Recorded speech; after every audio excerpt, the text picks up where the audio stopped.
டிவிக்கு நிர்வாகி ஒரு அக்கா வந்து ஒரு கம்ப்ளைண்ட் மாதிரி வந்து வச்சிருக்காங்க. இந்த மாதிரி வந்து தளபதியே வந்து ஃப்ரீடமாக வேலை பாருன்னு சொல்லியிருக்காங்க. நாங்கள் ஃப்ரீடமாக வேலை பார்க்க எங்கள் மாவட்ட செயலரை விட மாட்டேங்காங்க அப்படின்னு சொல்லி ஒரு குற்றச்சாட்டு வந்து வச்சிருக்காங்க. அவங்க அந்த அக்கா என்ன சொல்கிறாங்கன்னா, இந்த மாதிரி வந்து கூட்டத்தை வந்து ரெடி பண்ணாலே வந்து அவங்க வந்து இவ்வளோ காசு எதிர்பார்க்குறாங்க. மக்கள் வந்து கூட்டத்துக்கு வரணும்னா இவ்வளோ காசு கொடுங்க, அந்த கட்சிக்காரங்க இவ்வளோ காசு கொடுக்காங்க, அந்த கட்சிக்காரங்க இது ஃப்ரீயாக கொடுக்குறாங்க, நீங்கள் எதுவுமே வந்து கொடுக்காம கூட்டத்துக்கு வாங்கன்னு சொல்கிறீங்கன்னு சொல்லுவோம். அந்த அக்கா வந்து ரொம்ப கஷ்டப்பட்டு விஜயனா வந்தால் வந்து நல்லது நடக்கும் அப்படின்னு சொல்லி அந்த கூட்டத்தை வந்து ரெடி பண்ணுறாங்களாம். ஒரு ஃபங்க்ஷனை வந்து ரெடி பண்ணுறாங்க, ஏற்பாடு பண்ணுறாங்க. அப்படி பண்ணியும் வந்து கடைசியில் வந்து மாவட்ட செயலர் வந்து ப்ரோக்ராம் வந்து கேன்சல் பண்ணுங்கன்னு சொல்லிட்டு போயிடுறாராம். இது வந்து குற்றச்சாட்டாக வந்து வச்சுருக்காங்க. நாங்கள் வந்து ஒரு ஃபங்க்ஷனை ரெடி பண்ணுறதுக்கு ஆளுங்களை வந்து திரட்டுறோம், அவங்களே வந்து ஃப்ரீயாக வந்து இது கொடுப்பீங்களா அது கொடுப்பீங்களான்னு கேட்கும்போது நாங்கள் வந்து கன்வின்ஸ் பண்ணி கூப்பிட்டு வரோம், அந்த ப்ரோக்ராமை நடத்த விட மாட்டேங்காங்க எங்கள் மாவட்ட செயலாளரை. தளபதி அண்ணனே வந்து இந்த மாதிரி ஃப்ரீடமாக வேலை பாருங்க அப்படின்னு சொல்லியும் எங்களுக்கு வந்து இந்த ஃப்ரீடம் இல்லை, கேர்ள்ஸாக டிவிக்கெல்லாம் எங்களுக்கு வந்து ஃப்ரீடமாக வந்து வேலை பார்க்க முடியல அப்படின்னு சொல்லி ஒரு குற்றச்சாட்டு வந்து வச்சுருக்காங்க. அந்த அக்கா சொல்லும்போது என்ன சொன்னாங்கன்னா, நான் நிறைய அமௌண்ட் இன்வெஸ்ட்மெண்ட் பண்ணி தான் வந்து பண்ணுறேன், எங்கள் வீட்டில் என் ஹஸ்பண்டே வந்து திட்டுவார், இது எல்லா இடத்துலையும் நடக்கிறது தான் சரிங்களா. வீட்டில் வந்து காசு கொடுக்காம வீட்டில் இருக்க காசை கொண்டு போய் இந்த ஊரில் போய் நீங்கள் வந்து இப்படி வந்து செலவழிச்சிங்கன்னா வீட்டில் யாராக இருந்தாலும் திட்ட தான் செய்வாங்க.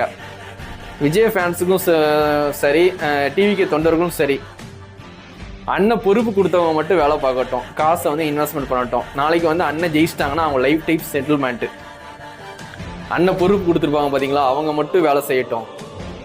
அண்ணன் வின் பண்ணிட்டாங்கன்னா அவங்க வந்து லைஃப் டைம் செட்டில்மெண்ட்டு சரிங்களா, அவங்க வந்து லைஃப் டைமாக செட்டில் ஆயிடுவாங்க. ஆனால் கூட கொடியை பிடிச்சிட்டு போகிறதும், வீட்டில் உள்ள அமௌண்ட்டெல்லாம் எடுத்துகிட்டு வந்து நீங்கள் உங்களுக்கான இன்வெஸ்ட்மெண்ட் பண்ணுறது, உங்கள் வேலையை விட்டுட்டு போய் அங்கே போய் நிற்கிறது, உங்கள் வீட்டுக்கு காசு கொடுக்காம இங்கே வந்து காசை வந்து பேனருக்கும் அதுக்கும் கொடுத்து செலவு பண்ணுறது, நாளைக்கு வந்து உங்களுக்கு ஒரு பைசா வந்து கிடைக்காது சரிங்களா. கட்சியில் உள்ளவங்க காசு கொடுத்து பண்ணுறாங்கன்னா அவங்க ஜெயிச்சாங்கன்னா அவங்களுக்கு பெரிய ஒரு லைஃப் இருக்குது சரிங்களா. எதுவுமே எதிர்பார்க்காம நீங்கள் காசை வந்து இன்வெஸ்ட்மெண்ட் பண்ணி வீட்டில் வந்து திட்டு வாங்குறதுக்கு உங்கள் வீட்டை பாருங்கள், உங்கள் ஃபேமிலியை பாருங்கள். யார் ஆட்சிக்கு வந்தாலும் இப்படி தான் இருக்கும் சரிங்களா. அதனால் வந்து நல்லா சம்பாதிங்க, நல்லா உங்கள் ஃபேமிலியை பார்த்துக்குவாங்க.